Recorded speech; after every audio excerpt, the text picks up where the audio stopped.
انہیں اتفاق نہ ہوگا۔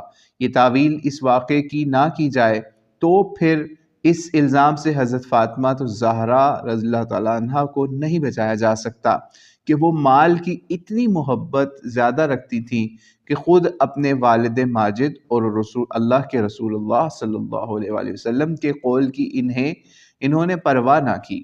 کیا سیدات النساء کے متعلق کوئی مسلمان ایسی بری رائے قائم رکھنے کے لیے تیار ہے؟